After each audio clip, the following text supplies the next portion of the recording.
Welcome back, everyone. Welcome back to Phil's Recap and Review. This is Curb Your Enthusiasm, Season 9, Episode 1, Foisted, in the recap and review. And here I am, a champion. I am a champion for the cause of constipation. I will not let a day go by and let one moment of constipation to be in the darkness of diarrhea. Diarrhea gets all the attention, and constipation gets none of it. But welcome, everyone. This is the Curb Your Enthusiasm recap and review. What we're going to do, if this is your first time joining us, we're going to go all through this episode of Curb Your Enthusiasm, which I'm going to mess up saying about 1,000 times throughout this season. But I'm not alone to do this. I have with me my good friend who we've been talking about this for a long time. Like it seems like we've been talking about this a couple of years, I think, about doing this. But the Walking David is joining me to talk about the premiere episode of Curb Your Enthusiasm. I can't even say it. I'm just going to say Curb from now on. I'm dropping the enthusiasm because it's a tough word to say, David. It is a tough word to say, especially under pressure like this. It's not like you do this a lot. Yeah, it's not like I want to do this more often, Dave. Yeah, it's not like I want to do this often or anything like that. Welcome. We got Phil, and we got also the live motherfucking chat. And if you guys want to get your thoughts in, we also have a voicemail line that you can call in at 781-990-8509. Again, that's 781-990-8509. Or email me. We're going to be talking about Curb Your Enthusiasm all season. But tonight we're here right after the episode aired to talk about the season premiere. And David and I have been talking about this for a while to talk about this show. And it's interesting because it's a comedy. It's a half an hour. It's a little bit different than some of the stuff that we usually talk about on the channel. And a lot of this is, if you're not going to find this funny, if you're not going to find part of it, there might be something in this episode David found funny that I didn't find funny, the other way around, or you guys might be, oh, fuck this show. It's stupid. Like, okay. Fine, that's cool. I'm not going to argue with anybody about it. If someone doesn't like this, cool. Don't like it. It's fine.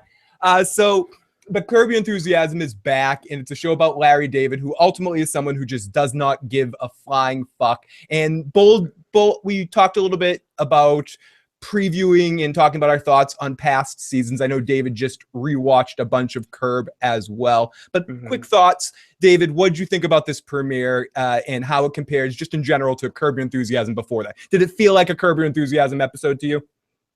Yeah, it did. What was weird is it didn't feel like, we talk about premieres for other shows like, Star Trek Discovery, Game of Thrones, Walking Dead, and stuff like that.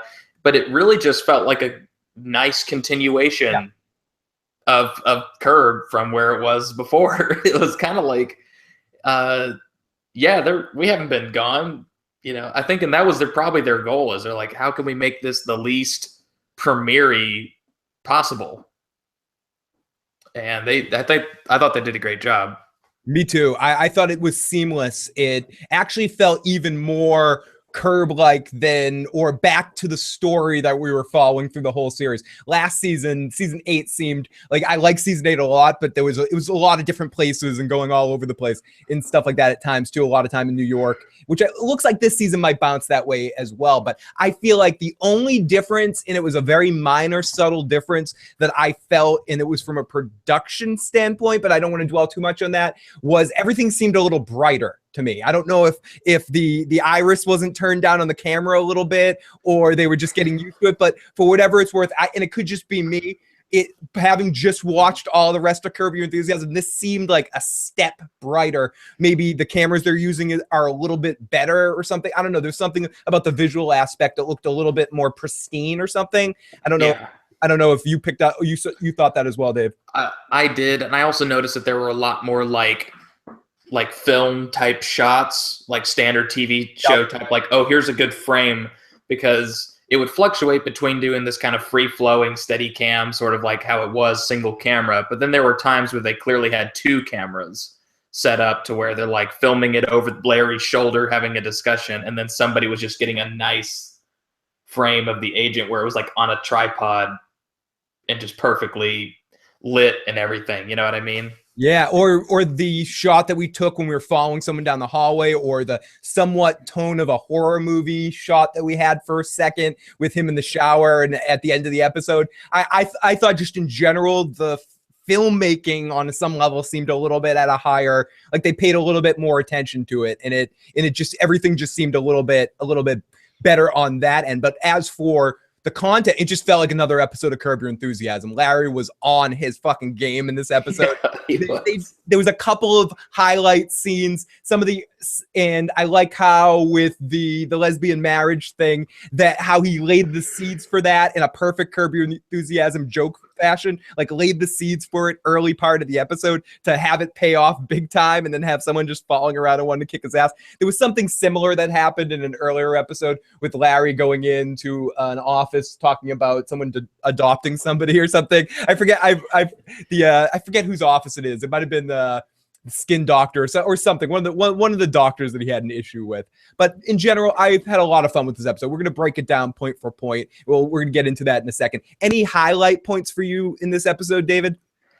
Oh, I thought when he was critiquing her about being constipated, I was laughing pretty hard. Because not to get too personal, I was having like weird stomach issues like right before we were coming on here, and so when he oddly enough was like ripping into people for being constipated, and my stomach is like growling and shit while he's saying it, it just made me laugh like really hard. And anything with, I didn't realize that the Richard Lewis part that kind of made me laugh.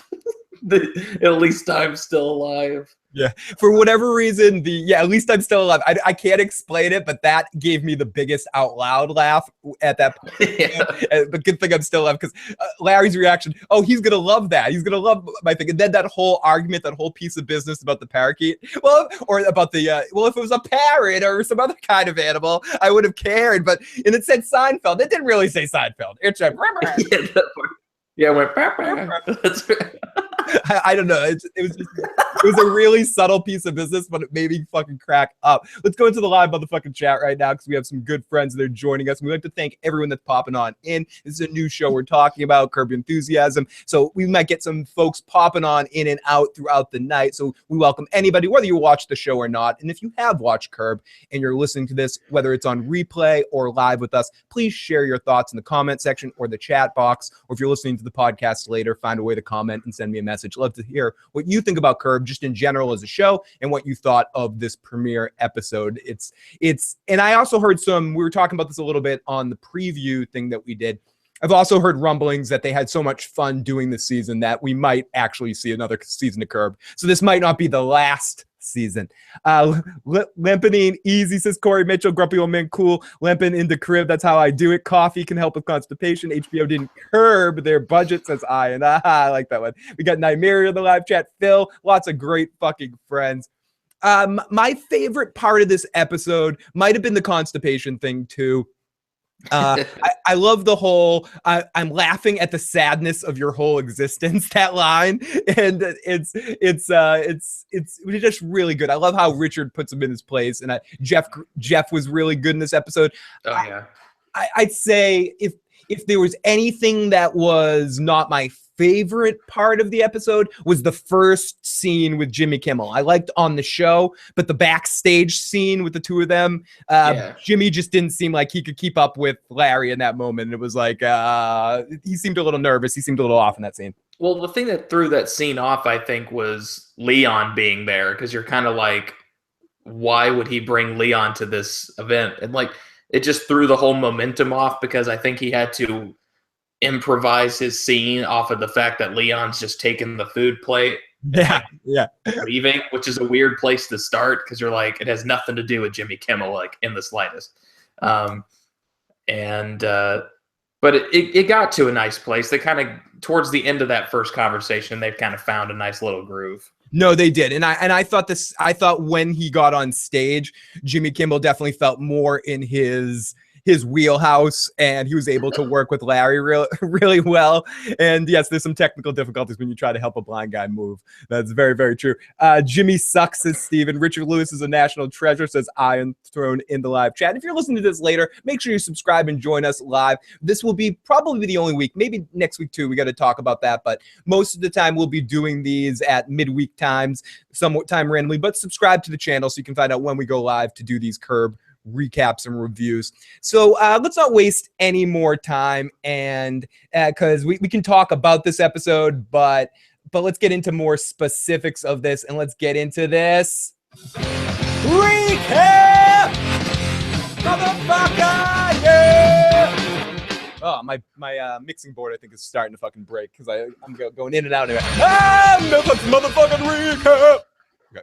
So I love how the beginning of this episode starts. I love how Curb has probably the best intro in all of television because it just doesn't fuck around. It's just.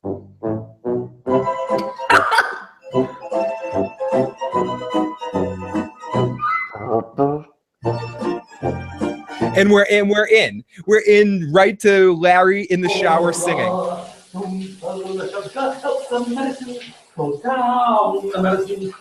Okay, this is what we're gonna get into. We might go on some rants here in this podcast, David, because this is one of those things that I totally fucking relate to. Not every piece of business that Larry David jokes about or talks about on the show do I completely relate to his stance on it, even though I do find some of it, parts funny, even if I don't relate.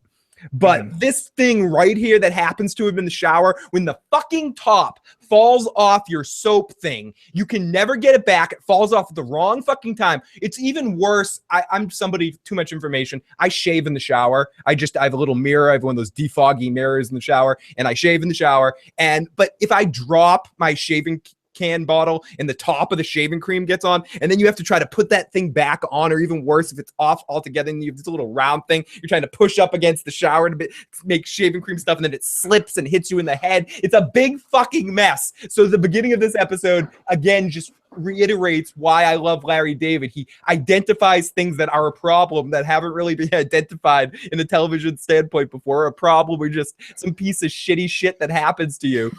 and it does it perfectly because I am in this person. I fucking hate this. I hate it. And then he cracks it open. He ends up cutting it open and using it. I've done that with shampoo or with moisturizer before, and I can't get it open. I end up taking a knife or scissors and cutting it open and taking it like I'm foraging. Like, give me honey. I don't like I'm a bear foraging for honey. I must get clean. Give me the cleanness. Corey says Richard Lewis kind of looked like death warmed over. Didn't realize he was really that old. He's really old. He's like, I want to say he's like 70 something or 70, almost 80 or something like that. I could be Richard Lewis is not like Richard Lewis is listening, but I'm not that old. What are you fucking burying me right now? What the fuck? I can hear Richard Lewis's voice of it. But I used to be I looked this back, and I used to be an alcoholic. I had an abusive mother. I don't know. I'm just fucking. You stole my voicemail. He is 70. He's 70 years old. Born in 1947. 70 years old. So singing in the shower, and he breaks the soap top. I hate that shit. The soap top breaks. Can never fix it. He screams and he deals with this shit. Fucking hate this. And he cracks it open. Now, number 3, Larry's on the move. And this starts this whole thing. He sees somebody, and he sees them coming, and he decides not to hold the door open for them, and he goes inside. So first off, David, if you're in this situation, besides just the sheer distance fact, we'll get into the other business in a bit, but just the sheer distance, do you think Larry should have held the door? Is he responsible in that situation to hold the door? Oh, is Larry responsible? I'll say this. If it were me... Yeah, what would you do in that? What would you do in that situation? If it were me, I'd probably... I don't know. I give people probably about... I don't know. I've given up to like 25 feet. Okay, so you have a 25-foot hold the door radius. For women in particular. For women in particular. For guys, it's like if you're more than 10 feet, then you have to grab it yourself. But that's because most guys will like run to catch it. I don't see a lot of women when I hold the door like come running for it. They just casually stroll in on their phone and go meh. And OTDA says distance alone dictates he didn't have to. And that's what I'm trying to say. Beyond anything else, I think Larry's better point in this situation, not that she would have been upset about it, is the distance factor. He should have pushed the distance factor more because I think she was out of range in that situation. But so, David, you have a 25-foot range. I would say that might be too much. I mean, maybe I'm over-exaggerating. Maybe I'm overthinking what 25 feet is. Yeah, I'm trying to guesstimate 25 feet. I think I would probably have it's more, for me, it's more about distance and eye contact. If I make eye contact while I'm in that situation and they're coming in that direction, then it's tough to look away and then let the door slam on their faces. And it's more that timing issue as you're walking towards them. If the door is going to slam on them is a big factor too. Like you're walking.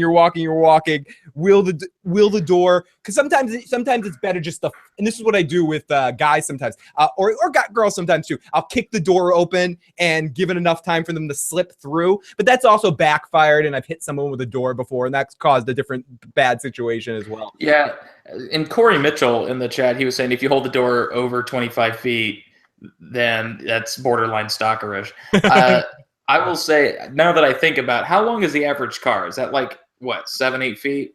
Like if you were walking next to it? But yeah, I mean, about like, yeah, I would say about 5 feet or something like that. Okay, so that's 4 cars. Yeah, that's too much. So maybe it's like if someone's 15 feet away, and then if they're a guy, maybe if they're like 8 feet away. Okay, I'm going to do this the real lame way, David. 1, 2, 3, 4, 5. Okay, so my room is about not that you know how far my room is. There's no depth perception here. But okay, I would say from this guesstimation that this is about 5 feet to my wall. I would go about 7 to 8 feet. So I have about a 7 to 8 foot range. Anything past that, or if I'm in a hurry, sometimes it's an I don't give a fuck. Yeah, like I have moments where like if I'm having a really bad day, like I'll just blow inside because I just go like, you know what? Nobody ever opens the door for fucking me, and I just go bam, and I just come in there. I'm like, fuck you and your donut, and I just like get in there, and I'm like, I'll take 10 on pump 6. And it all depends as well, as someone put it on the if this is right around the time of last year with Game of Thrones, you're like Hodor. You opened up, you held a few more extra doors in the Hodor ages. Ian says it depends on the weather in the circumstances. Corey says if you're within a half a smile, I'm going to hold the door while I'm smiling oddly, whispering dark salutations, comrade. Steven says, I love you, Corey. Steven says 20 feet max, and she better be a 9. 4 times as funk. He says Richard Lewis looked like Walter Frey. The man got too old. Carry a tape measure and look like Larry David would. If you hold the door over 25 feet, that's kind of stalkerish. Ask Hodor how well holding doors worked. Effing Bran warged Larry David in that situation. Maybe that's what. Maybe Larry's making reference to the Hodor situation. It's one thing if you're a giant and I'm holding the door. But so he keeps the door open, and she comes up to him and engages. The one thing I love more than anything about the Curb Your Enthusiasm universe is this doesn't happen in reality. Essentially, I mean, I feel like this is my one thing that I am kind of like. We all like I was saying before, we're all Larry David. I feel like the one where I'm kind of Larry David is in public situations with shit like this. I'm more confrontational than I should be. I'm the guy in line at a supermarket, you know, that spot where you have to wait in line and then they go next person down to 1, next person down to 2, and inevitably someone is going to cut ahead of everybody else and just try to go into that front line and just try to ignore the rules. Like they don't know that's how fucking supermarkets work. Oh, sorry, I didn't know we could do this. I'm the guy that stops and goes, wait a minute, fuck you. Get the I say, you fucking son of a bitch, you dirty rat. You're the one that stole my. But I'll make a big scene or make a little bit of a scene to get that person out of line in that situation. I do that partially because I know I'm in an environment where everyone behind me in line's on my side too, and usually the people at the cashiers are on your side too. It's because they don't like that shit either. So I don't know. That's a situation where I'm an asshole. So I'm a little bit of a Larry David in that too. And I like how the Curb Your Enthusiasm universe does that as well. Yeah, the thing is that we're Larry David types in the sense that if we read the room and people definitely are going to side with us like 90% of the time, that's when we'll do the Larry David thing. But I've also had a couple of incidences sort of like Larry when he's on the plane where you trip over your shoelace and bump into someone and he was like being an asshole. People go, he saved the day. And you're like, oh yeah, well, it's not about whether I saved it. I'm no hero. Like I've done those things plenty of time. I'm not a hero per se. So I mean, I would sleep with me, but I don't know about you guys. I mean, I do on a daily basis several times. So here we go. Let's listen to this little piece of arguing between Larry and the woman that he didn't hold the door for. For you? I didn't really get in after you vibe. Well, why not? I'm a woman, aren't I? Yeah. Really? Well, I just didn't think you were the type who would want a guy to hold the door open. What for type you. am I? You know, you're a type. You have short hair, you wear a tie, you got a vest. It's a look. So you looked at me and then let a door shut on me. I thought you might not want that. That's all. I was just trying not to offend you, and yet I wound up offending you, which is quite ironic. Yeah. Larry David sums up SJWs. Yeah, exactly. Larry David sums up the world right now. This whole episode is this undercurrent of fucking, and that's what I like about Larry David's undercurrent in this episode and just in general. It's come on, everybody, lighten the fuck up in a lot of ways, and it's no one can win. You can't win these days. You can't win these days. I love that sort of attitude that Larry has about it. Larry, and this is what I mean, he's not gonna not be himself in his humor. He did this too long, trying to work for NBC and work under constraints of a network. Larry David at this point, at however old he is, like over 70 and working at this point in Curb Your Enthusiasm on its 10th season, he's gonna say exactly the way he feels about situations or make the points he wants to make. And I love everything he's trying to say in this episode. Everything that happens in this episode is fucking hilarious from beginning to end. Being open for me. And you know what I mean? Also, there was some distance involved too. So I would say type plus distance. Oh, you have an equation? Yeah. You have an equation for the vibe? Yes, it's a mathematical equation. Type plus distance equals no door hole. Where's the equation from? I don't, again, that was another one of those. No door hold. Yeah, the plus type plus distance equals no door hold. I don't know why that made me laugh so much, but it did. Well, you can hear him laugh a little bit. He goes, "It's a mathematical equation." You know, like he's like, "Yeah, come on, like give me a second to get it out first before you shit all over it."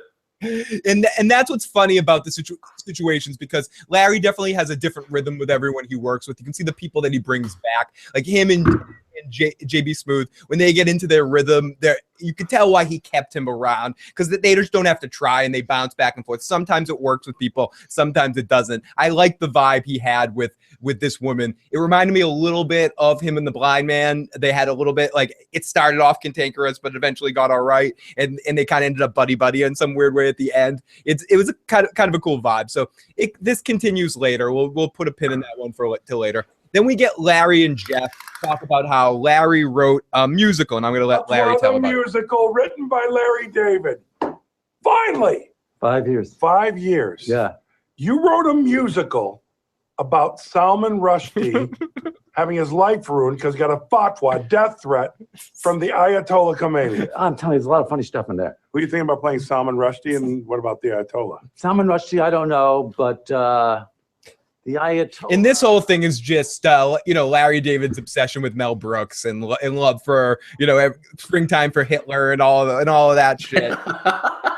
Springtime for Hitler. In fact, fun fact. Oh, are you going to say the same thing that I'm going to say? I think there's a producer's poster in his office, like right next, to his desk.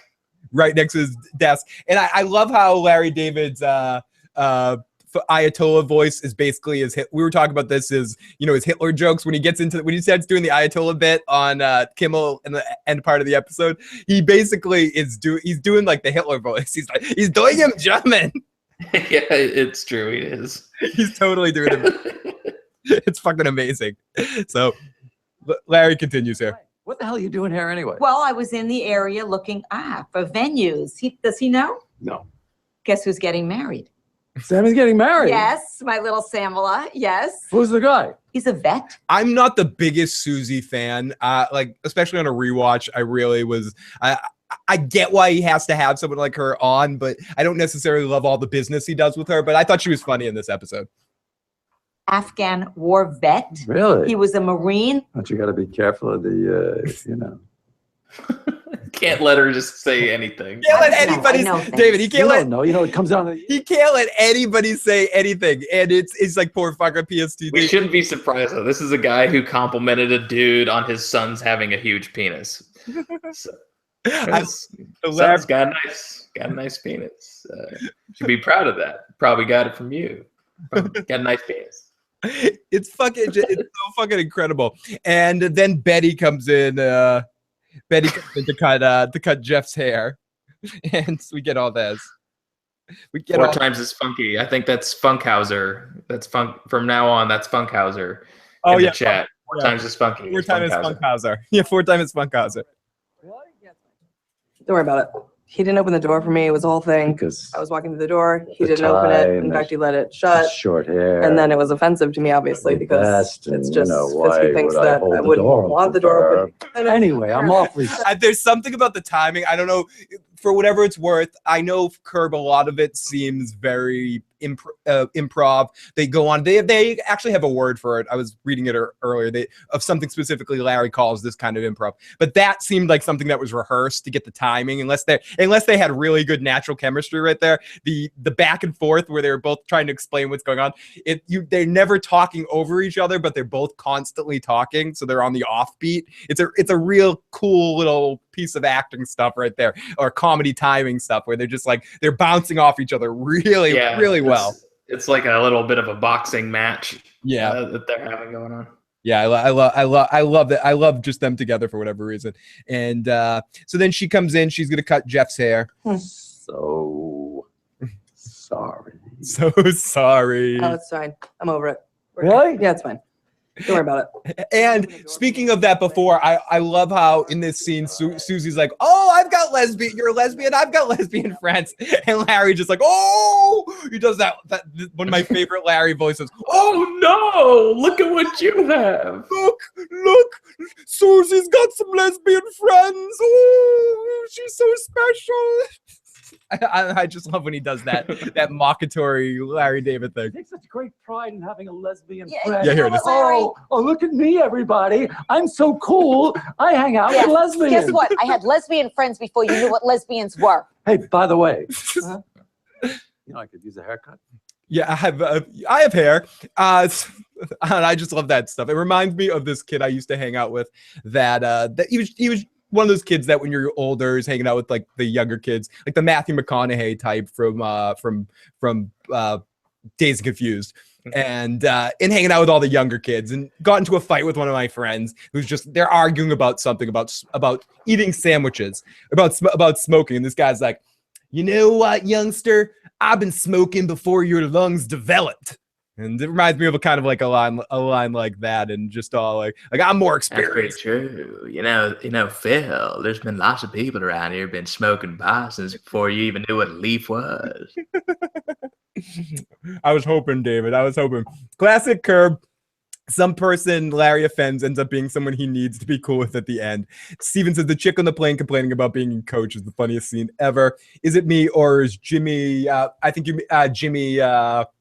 Fucking why am I blanking on his name? The guy that was at Kimmel, Jimmy Kimmel, someone who tries to be funny, they're not, and just comes across as smug. Corey, do you mean Jimmy Fallon or Jimmy Kimmel? If you mean Jimmy Fallon, yes, I do think Jimmy Fallon comes off as someone that tries to be funny and just comes across as a little smug. You know, to quickly touch on that, I was having this discussion the other day with some of my friends where it was like I didn't always feel that way about Jimmy Fallon. Like when he had his own show before he was on the Tonight Show, I thought his skits were original. I thought he did great impressions. I thought he had the musical impressions that he would do were fantastic.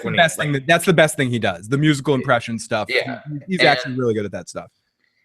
And but then when he got the Tonight Show, it's like so you can tell that so many more writers came in and had their way with it, and like they ran out of stuff for Higgins to do, and it just became even cheesier than Johnny Carson. Like Johnny Carson used to show up to the Tonight Show and be pissed off about things. And Jimmy Fallon is like, nothing bothers me. It doesn't matter how crazy everything gets. And, also the one thing I'll give David Letterman, although I didn't really enjoy David Letterman because he would at least call people out on their shit. Like if someone came on his show, he was like, Trump's a buffoon. And he's saying that to Trump.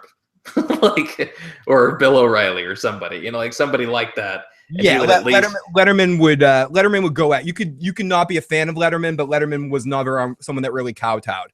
Letterman did what he wanted to do and had his own way of doing things, and that's part of his problem, part of why he never got the Tonight Show, and people never wanted to give him that in that situation. For me, the best person alive doing that kind of show. We're going on kind of like a random rant, but I guess it's important because they're here. But I think Conan's the best at it, like that almost the best that ever was at that kind of show. Because I think he takes a little something from everybody and does it with this real sort of unique twist as well, in a sensibility that connects with me. As much as I am a David Letterman fan, I can see David Letterman, Conan will be the first one to say it, that he's like hugely influenced, but he has a different gear too, a more that the person that had Louis C.K. as one of his first writers, and like all these like really like pushy kind of people on the edge of right now. But that's what Letterman wants for his age too, having a lot of people like that too. It's hard to judge him in this era and not think about what Letterman was in his original like late show. But for me, Conan's the best there is doing that job. Yeah, well, he's also good at more self-deprecating humor. David Letterman never really did anything that was that self-deprecating. He took himself very seriously. Johnny was more self-deprecating because Johnny would bomb jokes on purpose and then really go out of his way to rag on himself and be like, "Oh, I fucked the whole situation up," and yada yada yada. And that, I mean, Johnny had such a big ego, but I mean, in comedy, Johnny was a humble comedian. Not in life, he wasn't humble. In comedy, he liked to let the other person shine in that way and kind of was a little bit self-deprecating. Yeah, absolutely. But anyways, I didn't mean to get us too off topic on that. But no, that's fine. I mean, with the show like Curb Your Enthusiasm, it is so connected. And Larry David is one of those people that's so connected to the history of comedy and the history of entertainment and Saturday Night Live and all of that. And it's an episode where Jimmy Kimmel is in there right now. So it is relatively relevant. And this being a Curb Your Enthusiasm podcast, which is essentially a show about nothing and a show about random stuff. It's a half an hour show, David. We were going to have to go on rants like that. Otherwise, it's going to be a very quick podcast. So, then we go into Jeff's hair and calling out Susie for having lesbian friends. Okay. Then we get Larry and his new assistant, and we work into all of this shit. No pun intended. No pun intended. Play. Back, you had a nice little 2-day unauthorized vacation. Oh, it wasn't a vacation. Oh, it wasn't? No, yeah, I was very constipated. I couldn't poop. No, I know what constipation is. You don't come to work. I love when he did it there too. And I know some of it's in character, but some of it's definitely not, because Larry's not the he's not like an actor per se. And he just cracked. Yes, it's when I poop. He just goes. I know what constipation is. Because I think it was one of those things that if they were improvising the scene, it was like, yeah, okay, this is your excuse, and he might have even told like Jeff or something like that, like give her some dumbass excuse. Yeah. Give her some dumbass excuse to spread. And then just send her in here, and I'll just riff off of whatever she says. It must be so much fun. I heard Richard Lewis talking in an interview, and he's like, for someone like me, it's nerve wracking. I like having a script, but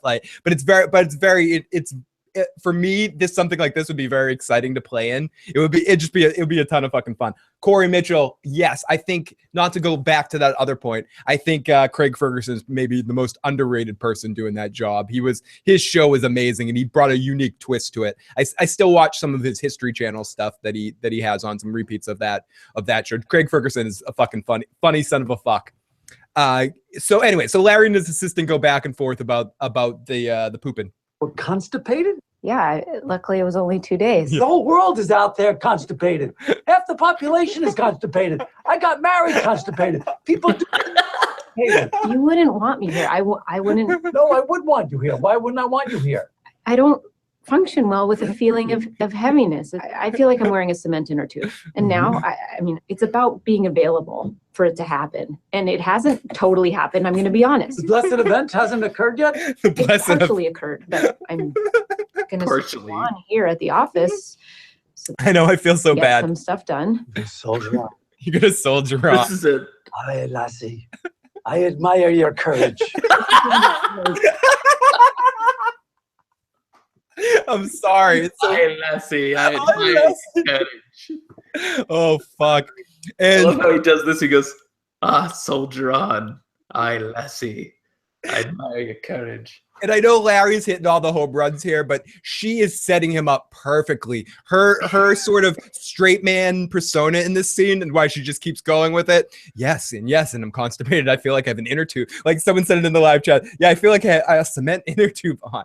And she says it with such a straight, like there's no sense of humor to what she's saying. She's saying it so straight. It's so well done. I don't know who this actress is, and I don't know whose idea was to have her like on one leg and shit like that. Oh, that's great.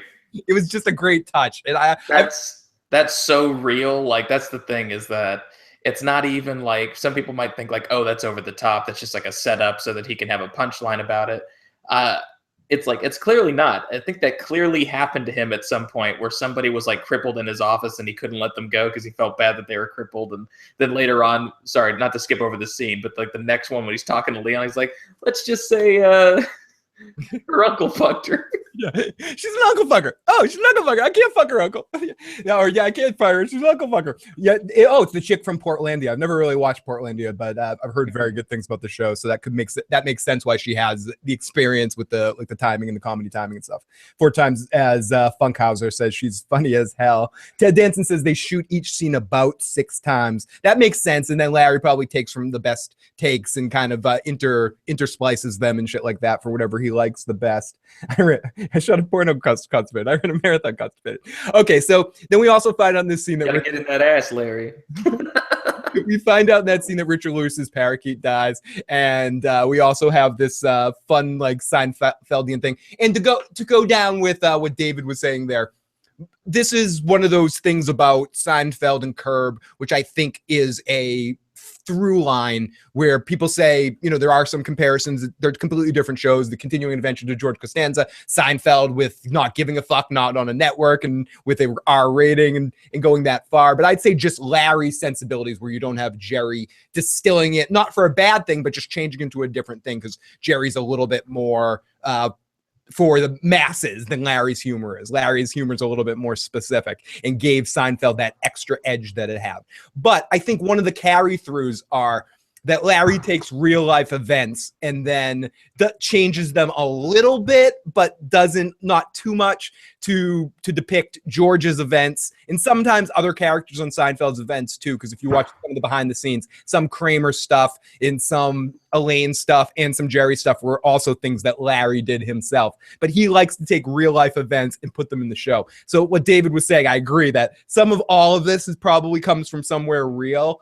And just in his, because he says, I'm a light version of this character in real life. I was more like this when I was younger. So they're all just kind of him filling in his stories and his ridiculous. Yeah, I am streamed YouTube constipated. Everybody's, we do everything constipated. We're streaming constipated. I've been constipated all weekend. Fuck. Hey Phil, I mean, I wanted to do this show like a year ago, but I was constipated. Yeah, we were playing. I just didn't want to talk about it. David and I have been trying to do this Back to the Future review. I haven't been able to do it because we're constipated. Well, it feels like I'm wearing a cement inner tube. So then we get to the Leon and Larry meeting back up. Okay? Yeah, what are you doing? And I think they were supposed to get into what they were talking about, but then there's literally 2 minutes of them just riffing off each other before they get into what the fuck they want to talk about, before they get into the point of the scene. The two of them are just like, hey, what's up, buddy? And then they just fall into it. Like there's just no missing a beat with these two. You're lamping? Chilling, relaxing. Why'd you change from chilling? What was wrong with chilling? You got to get another one? Lamping? Lamping. I can sit around here with some fucking boxers on, a tank top. My feet the fuck up. I think I'm going to play the rest of this scene, but I think it's interesting because I wonder if they wanted to they definitely like what they had with the combination of Crazy Eyes Killer in an early episode season with Larry David, and showing Larry David being in that uncomfortable position or being like cool and hip, you're my Caucasian Larry. And they I think they like that vibe, but they didn't think Crazy Eyes, or they couldn't sign the guy, and eventually just found the right dude. And I don't know if it was by accident, like bringing in all these people, bringing in the blacks and bringing the blacks. No, I know it sounds, but that's the family name. Yeah. I know what you meant. Yeah, that sounds so. Yeah, then they brought in the blacks. The black season of fucking Curb. No, but the family is called the Blacks. The bringing in the Blacks family. And that him and Larry had such great chemistry that they just didn't want him to leave after that. I just wonder how it happened, or if he was like, if him and Vivica had that much great chemistry, if they would have stuck with it that way too. Too much lamping may cause constipation. So let's listen to this stuff. Is what? You got to be in real clothes? You can walk around and chill. You upright. You chilling upright. You guys got some great slang. I got to say. Fuck you got. We got boss. That's a boss shirt. Oh, man. Huh? You can keep that boss shit. Keep that bullshit. Boss isn't happening, is it? Huh? Hey, I wouldn't even say that shit by mistake. Yeah. Get this. My assistant, okay, doesn't come to work for 2 days. You know why? You know what she tells me? What? She was constipated. Who doesn't come to work because they're constipated? You ever heard of that? Fuck no. Come on, man. Ridiculous. Come on. I love how Leon's always, I think this is part of the reason why Larry keeps him around, or the character keeps him around, because he always agrees with him. Any piece of crazy information that Larry goes, Leon always kind of goes with him on his philosophy. You're right, Larry. That person's screwing you over. That person stole that. That person did this. That person is someone lamped you in this situation. Well, because he's like a class A mooch. Like, they're genuinely friends, but also like he knows in order to stay in his good graces, he's got to side with him. He's not going to keep a guy around who's completely different than him and doesn't agree with him on his craziness. Exactly. He knows how to keep Larry well fed and make sure that he feels good and feels like he's useful, because at least he's a springboard that will agree with him in that situation. And he does help Larry to a certain extent. He kind of like tells him like he encourages him to go do things that otherwise he's kind of hesitant about, like the competing with Rosie O'Donnell. He's like, you are not going to let a lesbian beat you, Larry. What do you have that lesbian don't have? And he's like, I got the penis. I got the penis. He's like, you got that penis, Larry. It's the penis. It's the penis, Larry. I ran a 5K marathon constipated. Shit, man. Come on. I was in a hot dog eating contest. Hold. You shot a porno? Yeah. Seriously? Seriously. And a hot dog eating contest, constipated. I still fucking won. That's not a fucking excuse. You cannot let this bitch use constipation as something to lean on. You got to fire that bitch. Yeah, well, that's easier said than done. It's, she's got a limp and a cane. I feel sorry for her, and I can't do it. By the way, that's just the tip of the iceberg. Okay. What the fuck else could it be? I'm not at liberty to say. I can't say it. What is it? I don't want to say it. I don't want to talk about it. You fucking walk all the way the fuck over here. Yeah. You disturb me from fucking lamping. You ain't gonna fucking tell me what the fuck it is? I can't say. Tell me what the fuck going on. Let's just say her uncle fucked her. Recently? No. I love that reaction. Recently? Recently? Years ago. Oh, shit, man. You see the dilemma that I have? Between the limp and the cane and the uncle, she's unfireable. God damn it, man. You can't fucking fire her. Fire her, I know. And the thing about it is that... Grumpy old man, unfireable. So highly recommended. She's got a limp and a cane. She's got a limp and a cane. He recommended her to me. He said she was great. She's awful. Well, why would he recommend her? I don't know what the fuck happened. He foisted you, man. Fucking Jimmy Kimmel. Foisted you, which gives us our episode title. Foisted you. I hadn't heard that expression before, but I definitely understand this before. Understand the thought of it. Was this an expression, or do you think Curb invented this, or JB Smooth invented this in the moment in the kind of way? What would you just say? Have you ever heard that before? Have you ever heard the expression before? I have, to foist something upon somebody, like a burden upon somebody, but it is an expression, but then again, I have a Jewish dad and a whole Jewish side of my family, so maybe it came in from them. Boy, 'Cause David, you're going to foist you, I hey. think someone says I think JB Smooth invented it. I don't think JB Smooth knew what foisted was probably when he first heard it. Yeah, It doesn't seem like something that would originally come from JB Smooth. But it does sound funnier coming from him. I think he understands it, but would never have otherwise used it. But see, here's the thing: is that JB Smooth will take like old-fashioned kind of like classic, let's just call white people sayings, and he'll just like abbreviate it as if it's like, oh, in the black community, we just call it like this one word. You know what I mean? Like he just did with lamping. He was just talking about chilling, and he changed it to lamping because you can walk around and chill. That's what Leon adds to the pictures. He like gives him slang. And he needs You got foisted, Larry. And he needs some more fucking peanut butter. So then the next scene, we get Larry getting his haircut, and he gets into this whole thing with her about. I have. Yes. So you've had a wedding, so you know how awesome Yeah, it but is. I wasn't excited. In the Oh, you least. weren't? No. Oh. But I never get excited, you know. About anything? No, my mother used to say to me, Larry, you never get excited. Really? Can't you be excited? It broke her heart. There's no excitement. Well, There's I'm no- excited. I- So There's no excitement. There's just no are excitement. you letting me Great. talk? There's no excitement. They just can't be. He Question. said that in countless interviews that he was never able to get excited as a kid, and it did break his mother's heart. Like that's a real thing that he really is like. Yeah, that's so real. That's so real. And so they get into it, and ultimately in this Thing scene, works. well, So when the rabbi or the minister, I'll let or Larry do whoever his thing. says, Larry always does this. This is another Larry David on the show trait. Like he asks too many questions. He just keeps asking questions. Take so-and-so. What's your fiance's name? Numa. Numa. Do you take Numa to be your lawfully wedded wife? It doesn't really work like that. Oh, okay. But what about Here Comes the Bride? Who gets the song? I'm getting that song. You're getting the song. You're getting Here Comes the Bride. Yeah. That's my song. I wanted to be the bride. And Numa's actually always wanted to be the groom. So it worked out good. This is one of those situations where Larry Larry's just fucked up in this situation that he even gets himself involved in this, and he tries to say, this is one of those situations where Larry goes too far. This is the social assassin, Larry. Just keep your fucking mouth shut. Stay out of these people's fucking lives. You're ruining their fucking life, Larry. You're ruining their life, Larry. You never get excited about anything except lesbian weddings and the involvement. And fucking with them. And then Leon comes out and says Numa's fine as fuck. No, she's the bride. You're the groom. You gotta switch this around. And gets the person thinking, and they have to, and this will come back later. So then we get a shot of Cheryl, who I love Cheryl, and I'm glad that she's in this first episode. I hope she's on the show often. I think her and Larry have a good timing, and I think she's a talent onto herself. And I'm glad that Curb Your Enthusiasm kind of made her a star to see her in a lot of other stuff, because she's funny as fuck. And she has this whole thing where she wrote a book about clits or something. No, it's about the clitoris. Yeah, about the clitoris. About people don't know the clitoris enough, and really getting. Oh, I'm so glad you're here. Oh, really? Thank you for coming. What is this name, Pam?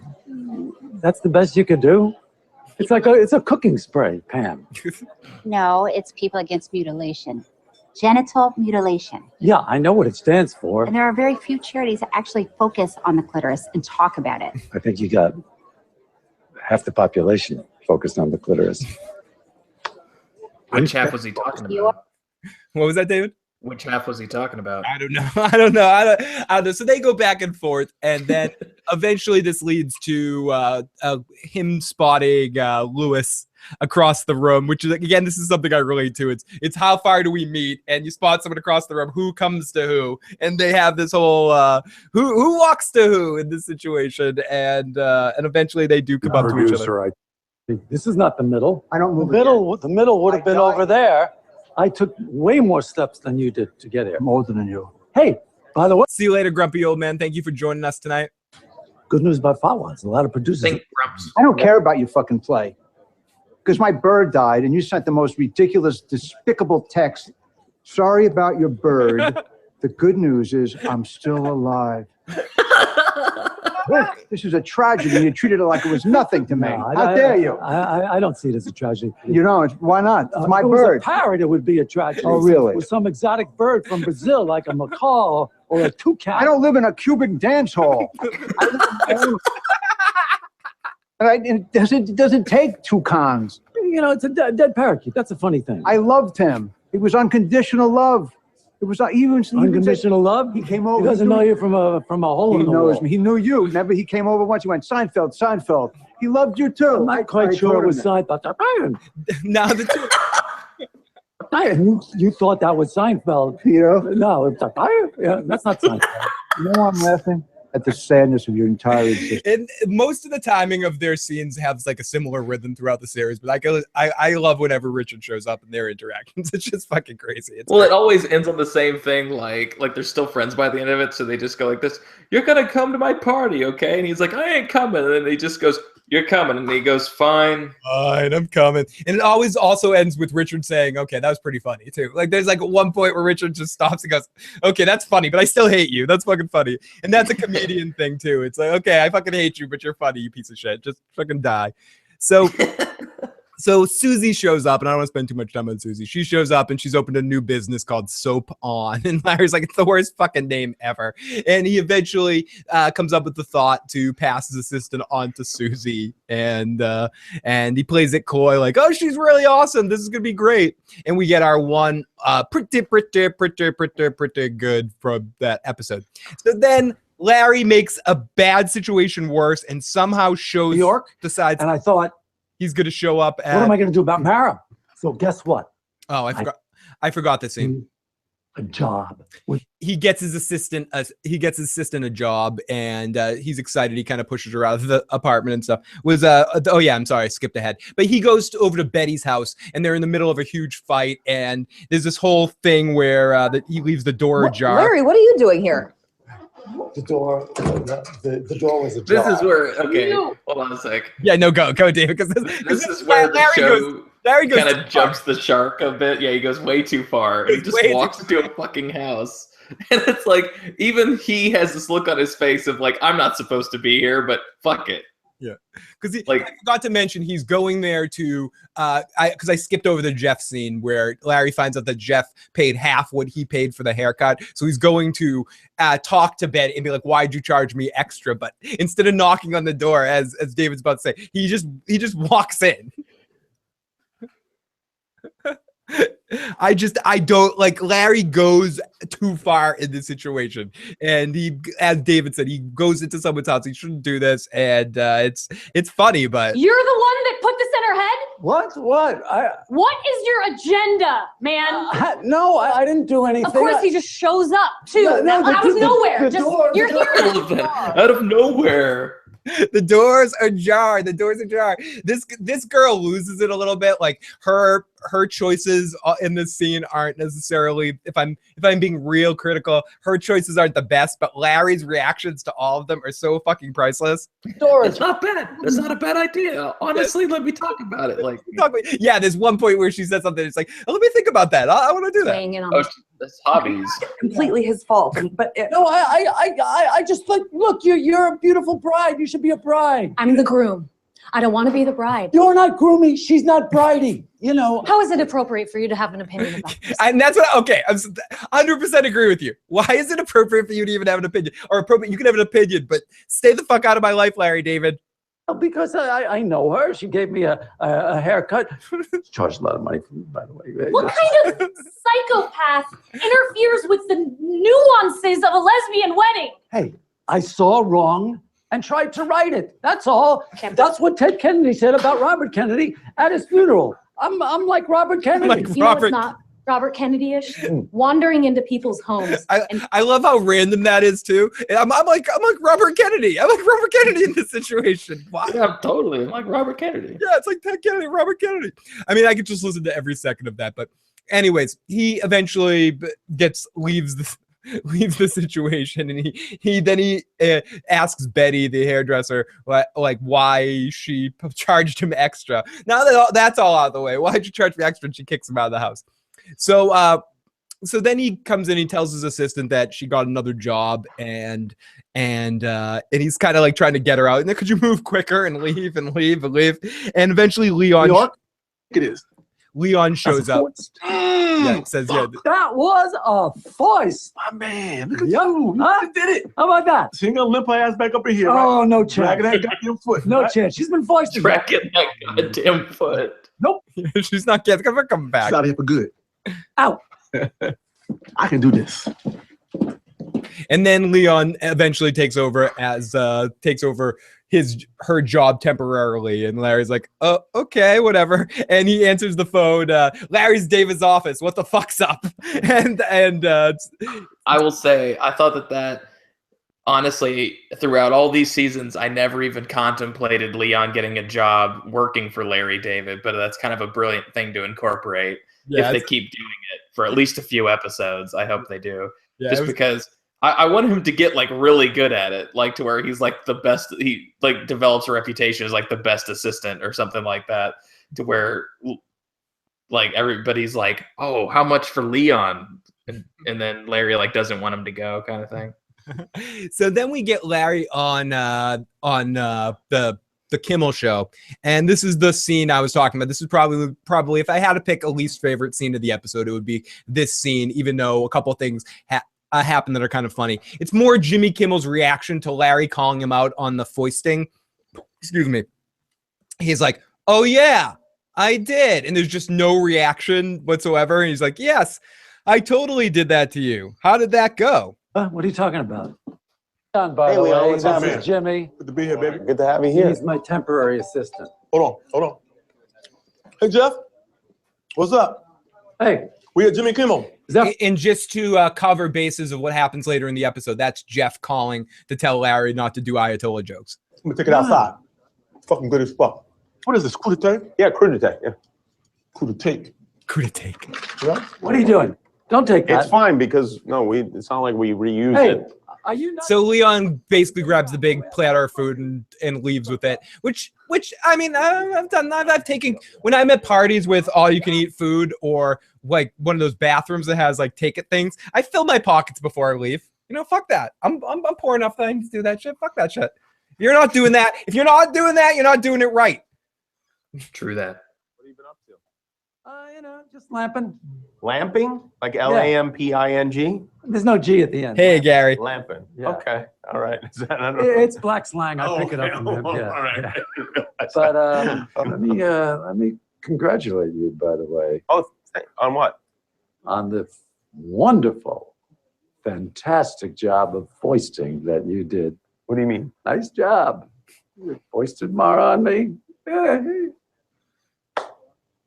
I did foist her on you. You did. I did. Yeah, I you're really. It's hard to feel it without seeing it, but it's sort of like a weird, awkward pause right there. And then he's like, "Oh yeah, I did foist you." And then he says it was Martin Short foisted me, and blah blah blah blah blah. So then we go on to the show, which I think the show itself's a little bit better, or a lot better, because Larry David carries it, and Larry David does almost his stand-up bit right here. It's called fatwa. Fatwa. Fatwa. And what is a fatwa? A fatwa is a death sentence handed out by the Ayatollah. And this is a comedy? Yes. Okay. Yes. All right. It's a musical comedy. The Ayatollah's in it. Oh, the Ayatollah is in it? Of course the Ayatollah's in it. How can you have a fatwa without an Ayatollah? You do need an Ayatollah. Yeah. Right. What appeals to you about the The Ayatollah? whole, the denunciation. There's a lot of denunciation going The on. denunciation. Oh, All day long, he's denunciating. he does do a lot of A that. lot of this. Yeah. A lot of, Uh-huh. By the way, I just did it 4 times. I started to get denunciation elbows. You have to be Yeah, careful. you got to be careful. You can kill yourself. It's with not this easy thing. to be the It Ayatollah. requires a lot of energy. How many Ayatollahs are there? Is there only one Ayatollah? Well, now there's only one Ayatollah, and they all seem to have the same name, and they all seem to spell it the same way. And you never know, if you look at the history of Ayatollahs, it all seems like one person. Yeah, They all look exactly the same, and their names are Khamenei, Komani. In a way, it's like the way KFC has the different comedians like Colonel Sanders. Yes, it's the same thing. What else about the Ayatollah do you know? He doesn't like ways. He doesn't like ways. He likes He likes to navigate on his own. You know? Oh, Waze, okay. Yeah, he doesn't like Waze. He gets in the car. Don't give him any directions. Doesn't like to be told things. I know I have to go. The Waze takes me to El Mansour Boulevard. It gives me a left turn in rush hour. No. And yes, he's definitely doing the Hitler voice. So that bit does pretty well. And Leon basically says that his Ayatollah bit is great. Jeff calls, urgent, turn on the TV, every TV. And then I love this. And then we get a news report, which again is another sort of overstatement of what I think the theme of this episode is. And I have a feeling the theme of the whole season is going to be, David, this like just lighten the fuck up. Like a lighten the fuck up sort of attitude of Larry. That Larry says some jokes in this situation now. The Ayatollah wants to kill him or something. This part of the episode reminded me, and I know I'm not saying in a cloying way, but reminded me of South Park, like the South Park, the drawing the picture of Muhammad a little bit, where that like definitely there was an element of South Parkness to the end of this episode. I just love the what the fucks and how Jeff looks like he's on the verge of tears, and like Larry just has some great what the fucks. You'll hear it. Yeah, no, and let's play the end of this one. Let's play I think it's no, don't do that. Don't record. Play. You really need to worry about it. We're doing that so easy. Oh no. Oh wait, back here. Number 19. Play it, Miles. You're working. Hey, the Ayatollah bit you did on Kimmel was fucking great. Yeah? Yeah. You liked it? I fucking loved it. Oh, good. Jeff. Larry Davis' office. What's up? Let me speak to Larry. Jeff. Okay, transfer to here. How? And I love what the fuck? Hold on, what Jeff, the fuck? hold on. Jeff's great on this show. Hey, turn on the TV. What channel? Every channel, every goddamn channel. You're a total fuck up. Larry David, who you may know as the co-creator of Seinfeld, went on Jimmy Kimmel Live last night to talk about his new musical called Fat. The main characters. He has a small harem. He has a fetish for redheads. And twice a year, he goes to Ireland on a harem shopping spree. Today, the Ayatollah Abdullah Khamenei of Iran has accused Larry David of blasphemy, issuing an actual fatwa, and calling for the death of the comedian. Here's what the Ayatollah had to say. هنرمندی به اسم لری دیوید شاید اونو بشناسین از این برنامه ساینفلد. What the fuck? What the fuck is right? No one would dare insult the Yeah, this whole thing again, the timing of this couldn't have been had to be timed out and really like filmed.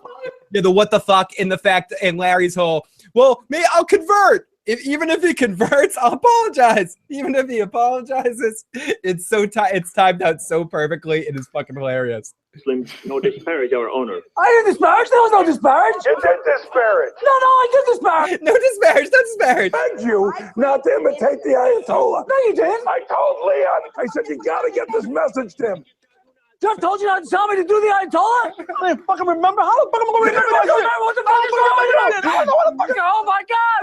What the fuck? Larry David. So I call on valiant Muslims, wherever they may be, to kill Larry David without delay. What? And whoever may die in this cause will be a martyr. No! I'll repent. I'll be punished. Even if Larry David repents, he will be condemned to death. I'll convert. I'll become a Muslim. Even if Larry David converts to Islam, he should still be sent to hell.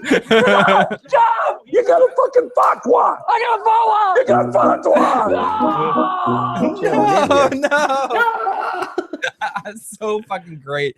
And I wonder if that's going to be a carry through the whole season. I bet it will be from now on. Like people are going to be shouting and screaming and throwing and trying to kill. I think people are going to spit on him like a lot. Like a lot of Muslims are going to be like spit on him in the street. Which is very interesting because the whole Palestinian chicken episode. I wonder if he goes to New York, if he's going to be like cast out of that place too. And he's going to be an episode where Larry, you have to leave, Larry.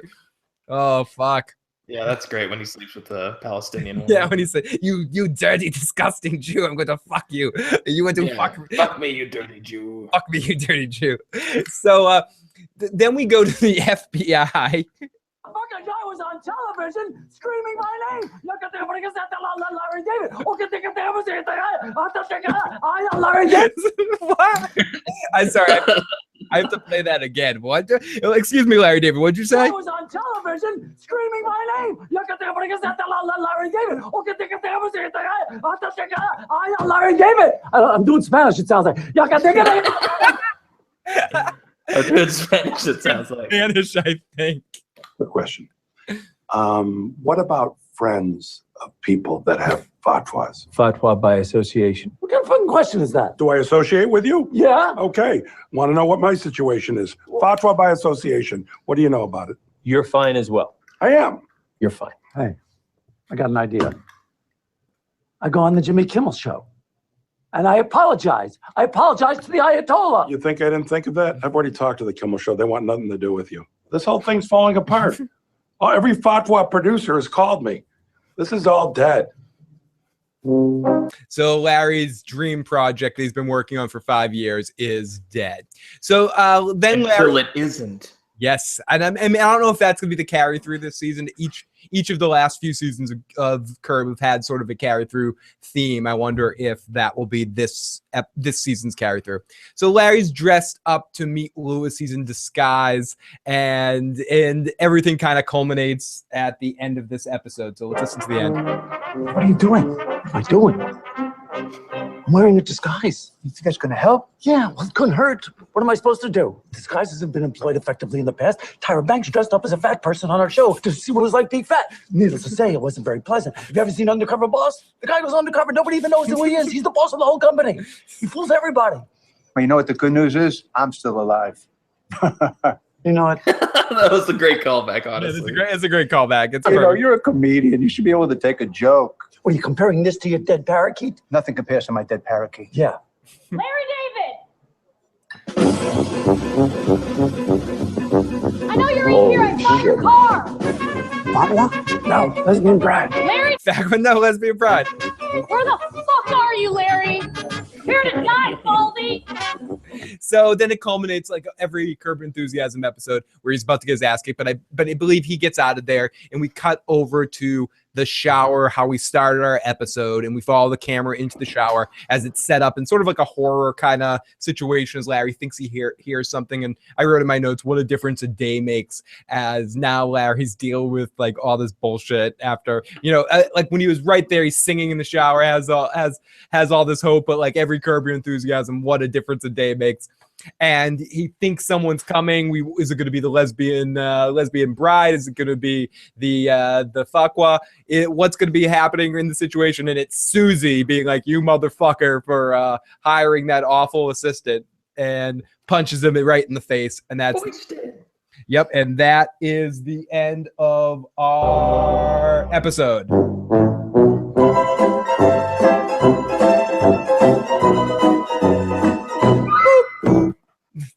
And that's the end of our first episode of Curb Your Enthusiasm. I'm really excited about this show being back. I think it's refreshing to have a show that just doesn't give a fuck and to be kind of calling everything out. And I don't know. I love Larry David's sense of humor, so I'm really excited about it. So no other thoughts besides that. I know a few episodes have leaked of Curb Your Enthusiasm season 9. So if people are really edgy to watch the next few episodes, you can find them out there. I would recommend those sorts of things, but if that's your thing, they are out there somewhere. But David, any final thoughts on this episode? Well, I thought it was a great starter episode. Great, kind of I wouldn't call it a palate cleanser, but I would call it just a very good starter. It wasn't. There were parts of it that I really, really liked, and I laughed out loud, and it made me smile the entire time. But there were parts that I'm also kind of shaky on, like the stuff with Cheryl. The last few seasons has kind of bothered me. Not that she's a bad actress, and I think she's funny. I just don't want him to try to seek her affection anymore. Yeah. And just for his character's sake, because I think he's way funnier when she's not around. And also, I don't want there to be this love triangle with Larry, Cheryl, and Ted Danson, because I have a feeling that that's something they might try. I think what they're going to do is it's more going to be Larry, Ted Danson, and Mary. I think Larry's gonna make a go for Mary since Ted, which I think is really funny because Ted and Mary are married in real life, so they're playing that they're having problems, which is really cool of them to do with the show. So I kind of got a spoiler that, not a spoiler, but it's a casting spoiler that Mary is actually on this season. So I could see them do something where where they date back to earlier season when they first met, where Larry kind of went shopping with her and had a crush on her a little bit. And now she's single, or it might be single that he tries to push that. And I agree to a certain extent, even though I do like the Cheryl stuff, that Cheryl, especially in this episode, felt like a cameo in the same way Jimmy Kimmel did, because she's a star essentially now for her own stuff. So she being there was she wasn't really doing anything. And I wonder if it's just going to be a couple points in the season for a couple scenes, or if she's actually going to be a character on this season. I think it's probably more going to be the former, like she's going to just be on a few times in the season. Yeah, I'm kind of hoping so, because I think, she got in a lot of her funny stuff like when they were together. And I think Larry also, he has so many great characters already. Like, he's got Leon, Susie, Jeff, Marty Funkhauser. Yeah, they got to do stuff. And especially Super Dave, Funkhauser there. Jerry, I've been listening a little bit more to Mark Maron's podcast, and he interviews a lot of comedians and stuff. And one universal thing is everyone likes Super Dave. Like all comedians really love him, especially the like Larry David and Jerry Seinfeld think he's like the funniest guy in the world. So they will be putting him in a lot of fucking shit. And so I definitely would expect Marty to be a big force in this final season. And also, they have a lot of people that they have to touch in on. And I'm sure Cheryl will be in more episodes, but I definitely don't think she's going to be like a main character. Like I think Jeff will be in every episode. I think Leon will be in every episode. Larry, obviously, and Susie will probably be in every episode. I don't see anybody else being, other than that. I know Bryan Cranston's going to be on this season playing Larry's psychiatrist. So that should be interesting. And it's cool that Larry always works with people that he has a connection with. And that's a cool thing about Bryan Cranston too. I was going to save this for the episode where he shows up, but yeah, I like how no matter how big Cranston got with Breaking Bad, he never forgot where he came from. And he did that skit, that Malcolm in the Middle skit where he woke up and pretended Breaking Bad was all a dream in Hal's mind, that he did with I think it was on Funny or Die. I forget where it was. And then he also did like something with something like Seinfeld stuff with Julia Louis-Dreyfus a couple of times here and there about how they made out and he had a crush on her on the show. So him coming back and doing Curb, staying in that universe, staying loyal to what made him there, where he's such a respected actor now. Watch Norm Macdonald live interview with Super Dave. It was epic. I actually saw that. The Norm live show on YouTube is one of the and I know it's a podcast too, but the Norm Macdonald channel on YouTube is one of the ones I watch the most often. All of his interviews are fucking incredible. Yeah, he's a little hit or miss for me, but like the ones that I like, I really, really like, and I stick with those. Usually depending on the guest, like he interviewed Todd Glass, and I love the Todd Glass show, the podcast that he does, and so having Todd Glass on there talking about his book with Norm Macdonald, I thought it was bound to be hilarious, because he's like us. He just wants to improvise and just spout shit and quote stuff. And yeah.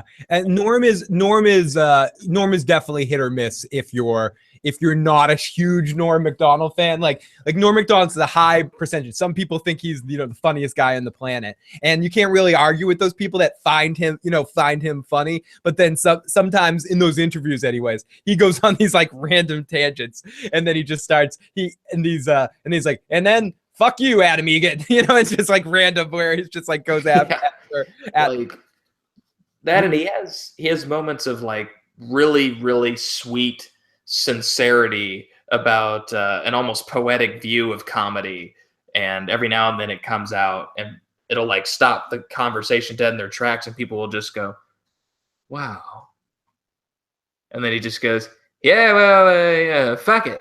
Yeah. Like after he says something really nice, and then I licked the girl's testicles, and she had testicles, and I don't know why. And so he'll have these weird non sequiturs that I really love. I personally find Norm super funny, but I can get why not everyone would find him.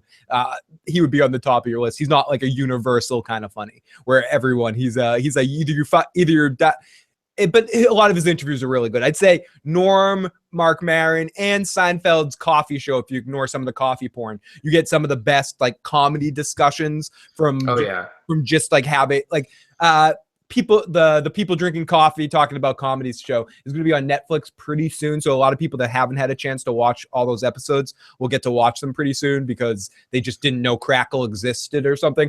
But some of them are really good. If you ignore the coffee and the car porn, they're just really good breakdown interviews with a lot of random people. Super Dave is one of the people he's had on twice. And everyone else, he's like Steve Martin. The Steve Martin interview is especially good, where Steve Martin talks about why he quit stand up and stuff. It's a lot of good ones.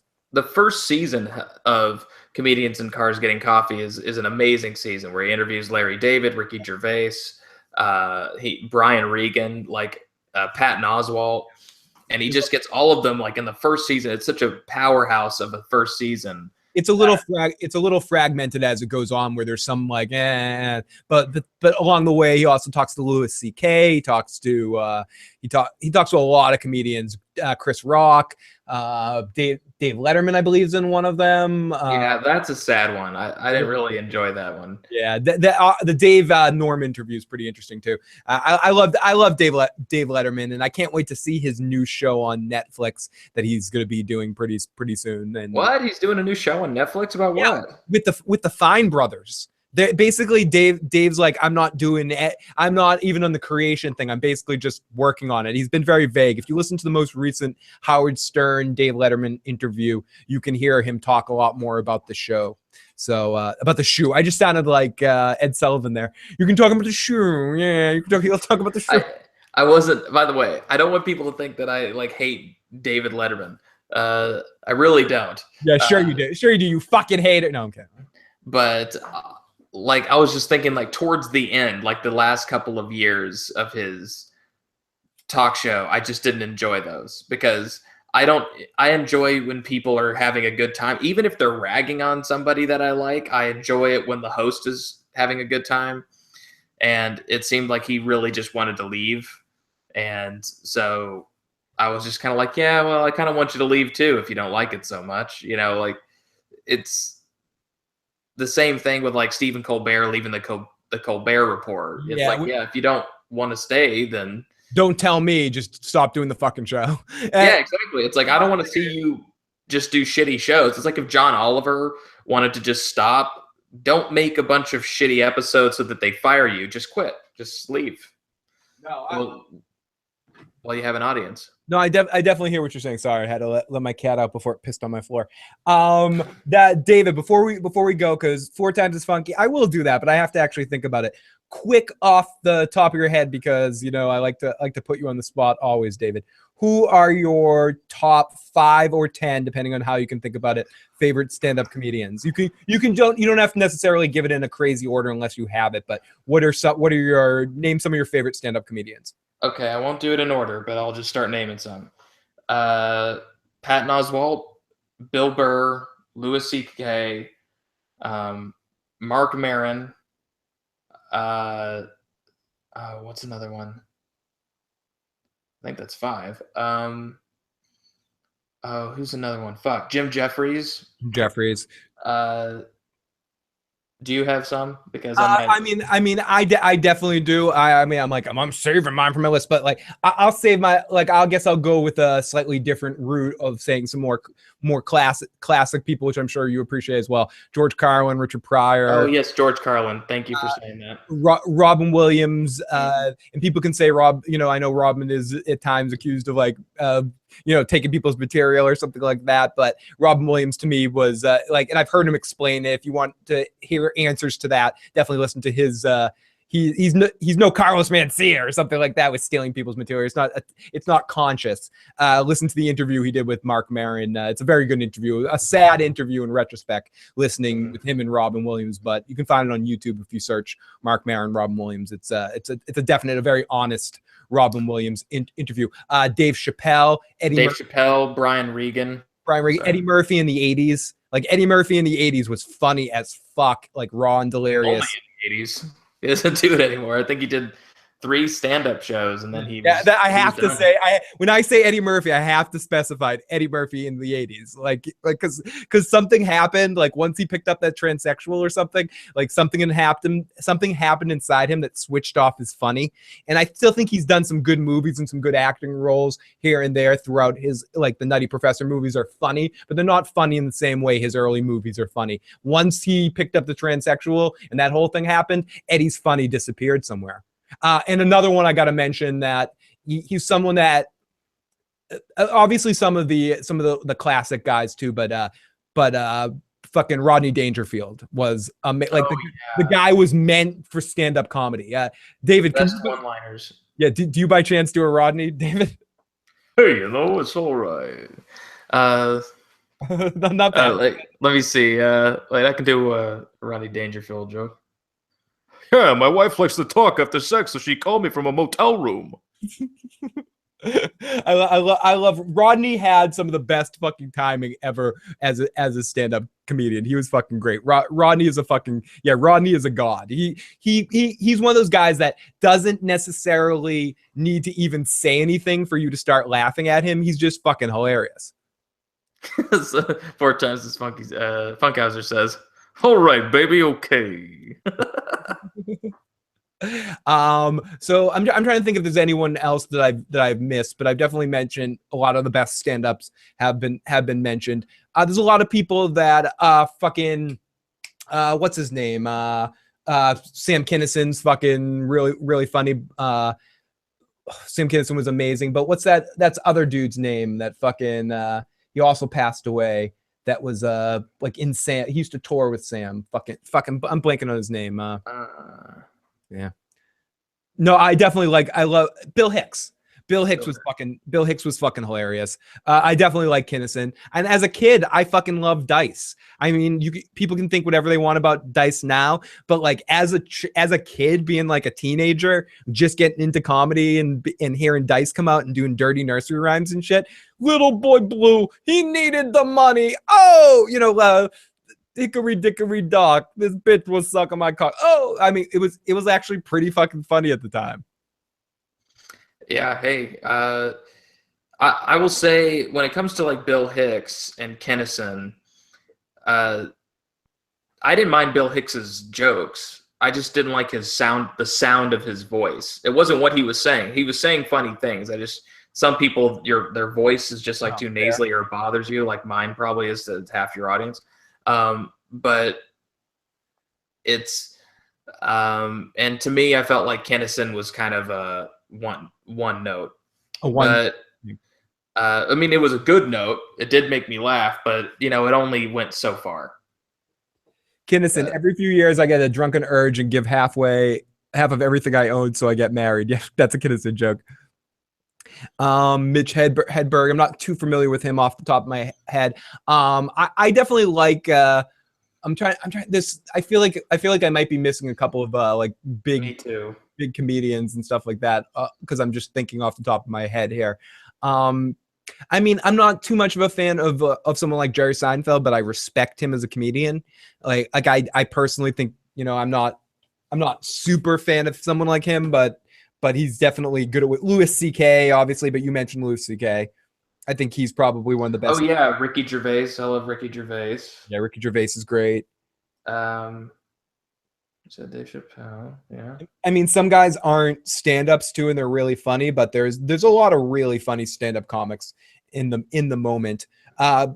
We talked about him in passing, but when you're watching Chris Rock do stand-up comedy, he feels like the best stand-up comic in the world. Like when I'm watching him do it in the middle of it. I would also say I hate it if I ever forget him, but I remembered him now. Lewis Black. Oh, Lewis Black. I was actually going to say him a few minutes ago. Lewis Black is fucking great too. He's so consistently funny when he puts out a special, and he's got that kind of that grumpy, like I feel like if Dave Letterman did stand up, it would sound a lot like Lewis Black. Yeah.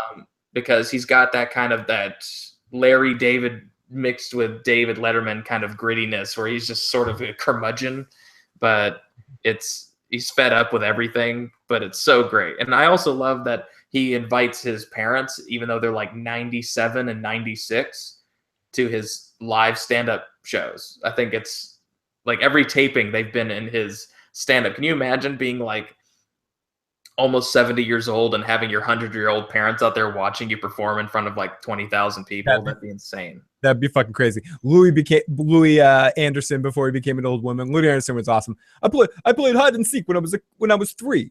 When they couldn't even look for me. No respect. No respect. I was an ugly kid. I never had any fun. They took me to a dog show and I won.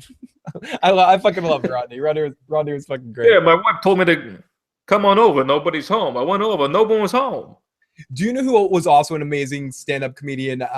Joan Rivers. Joan Rivers was fucking hilarious. I remember her telling this joke that fucking guys don't know how to eat pussy. Not no guys know how to eat pussy. You know what you need to do? Take a fucking lifesaver, put it in your mouth, and lick the center of the lifesaver. All guys should be in training constantly. That's like throwing out lifesavers.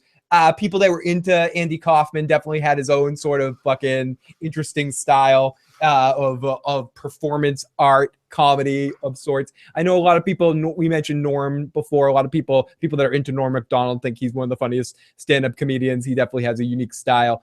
I think I don't know, that's good for now. I'm sure we'll talk about more comedians as we do. We named about 15, so I think we're good.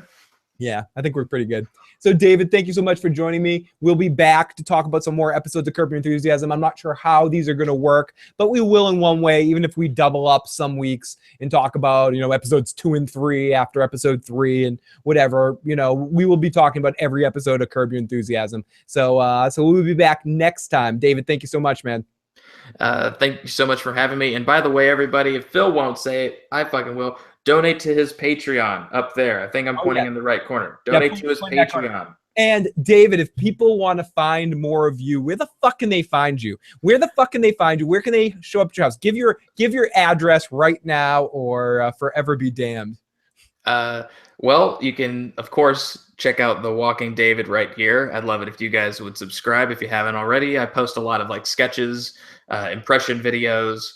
I do some live streams, a lot of them from my phone because I don't have a nice OBS system like Phil has set up over there. But I'm working on it. We'll see. I have some sound foam. I've been getting some sound foam, you guys. This was brought to you by Sound Foam.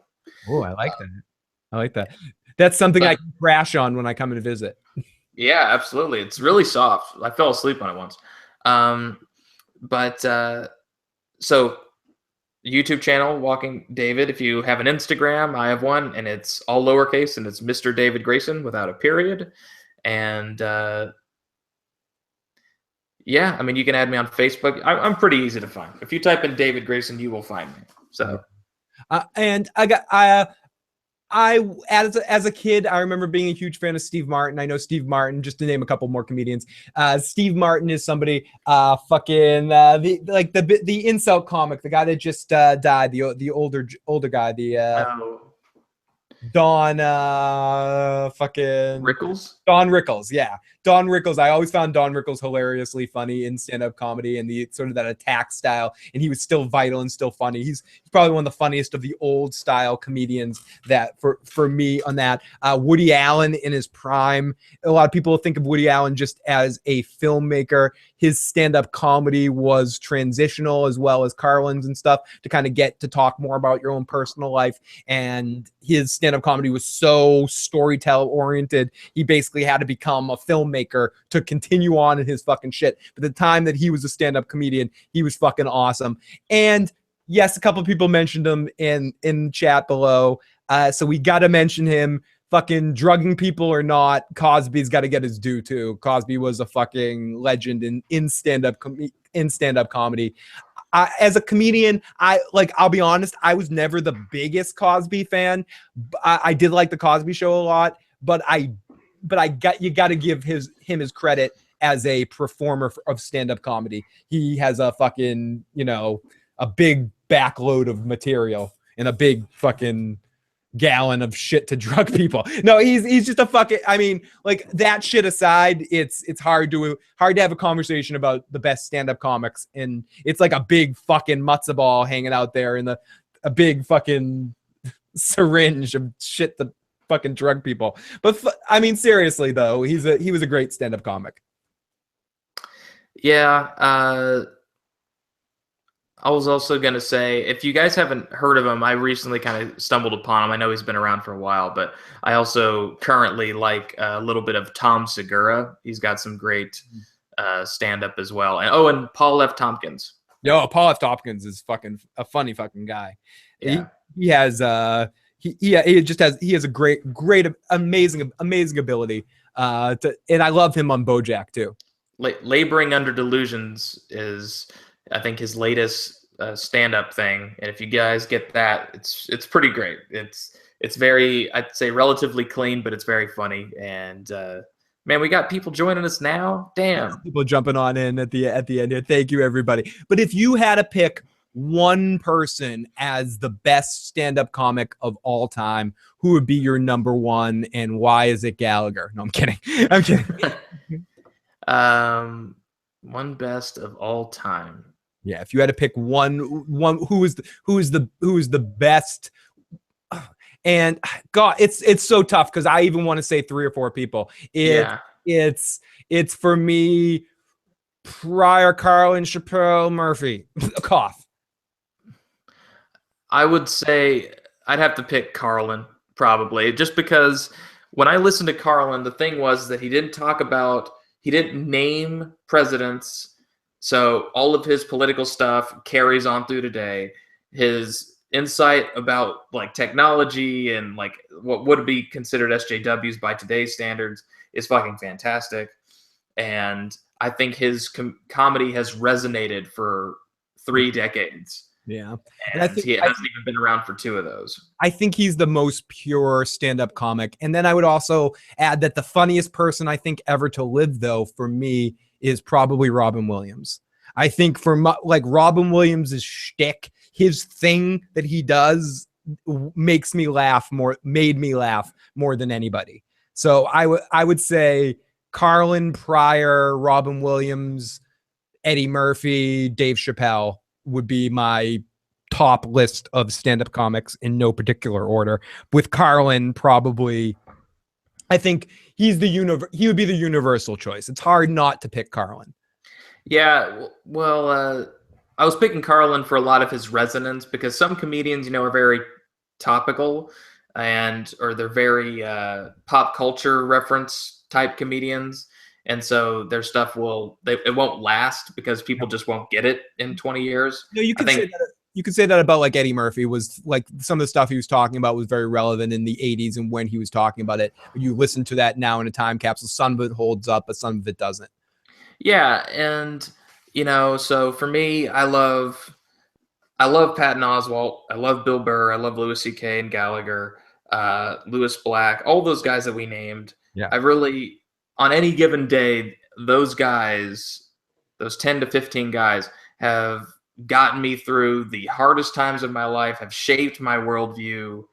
They're absolutely amazing. And it's like, if you haven't listened to any of those, if there's one of those that you've completely missed out on, dive into it and just laugh your fucking ass off. Yeah. And do yourself a favor. And to go to what David was saying, I think the reason why Carlin and Pryor are the best two, and it's hard to ever touch them. And I think it could go 1A, 1B as I really think about it. Like whoever else is on the list, it's like there's Carlin and there's Pryor. And I think both of them, because their comedy lives on. Pryor was talking about his personal life. He wasn't necessarily talking about other things. He was telling you like his personal thing. So when you're listening to Pryor, you're seeing this unique experience of seeing Richard be fucking Richard. And he was maybe one of the most natural. I'm saying Robin Williams too, but Pryor's another one that's just one of those naturally funny people that you look at him and before he even says anything, he has you in the palm of his hands. Carlin was a wordsmith the way he wrote a joke better than anybody for me. I also want to add to that list, even though they're not so much stand-up comics as performers, Cheech and Chong, for whatever they did in the world as movie makers and stand-up. I saw Cheech and Chong stand-up once, and they had me laughing in the moment more than anybody. Like Tommy Chong has like some of the best comic timing ever, and him and Cheech working off each other, it's different because it's a comedy pair. They're excellent to see live. And then there's people like, Weird Al, or like I said, Steve Martin, or someone like Martin Short, who doesn't necessarily do stand-up comedy, but comics consider him the funniest guy on earth. So it's stand-up comedy is an interesting talent and a crazy ability that I know you've done it before, right, David? Yeah, I mean, I do stand up. I haven't done it since I've been back in Oklahoma, so it's been a little bit. But that's just because here, there's not a lot of places to do it, and two, this is like the audience to piss off. I mean, this is everything you say that isn't about the Bible is like, oh, well, get the fuck out of here. What are you, tolerant of blacks? It's not a good place to do comedy, but it's where comedy and creativity go to die. It comes to die. But I will say this, that with C.K. Burr, Oswald Marin, all these guys, Jim Gaffigan, all of them, as they come in the next 20 years, I think, assuming they are as motivated as a George Carlin, we might be very blessed with some of the best comedy still yet to come. Like, I think we might have 5 George Carlins working at the same time. Yeah. And 20 years from now. Absolutely. And Louis C.K. is still out there too. And his pile of material and fucking Dave Chappelle still out there pushing out stuff. Chris Rock might have another few. Like, if you think about all the amazing specials Chris Rock has and Chappelle have, like, they still have room for more and more and more, and they're still out there creating. We'd never mentioned I was gonna say yes, we never mentioned Dane Cook on this list. Of course we didn't.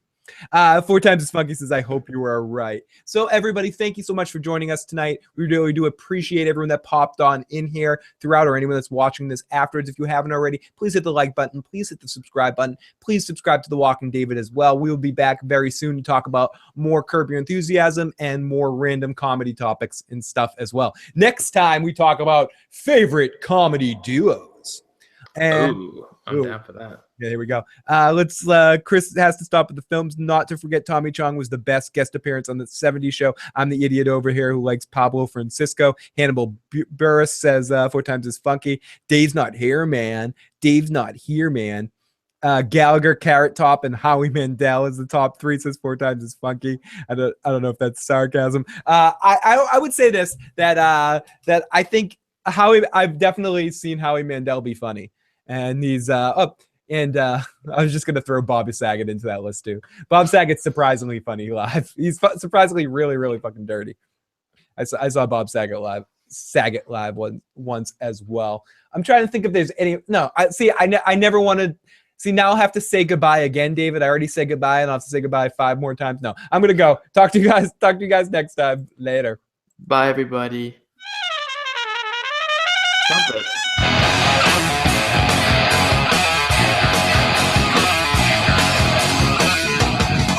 Lost, Martin brought to the post edge back at the top. See, and the bruise is clear, I'm clearly better when I'm drunk.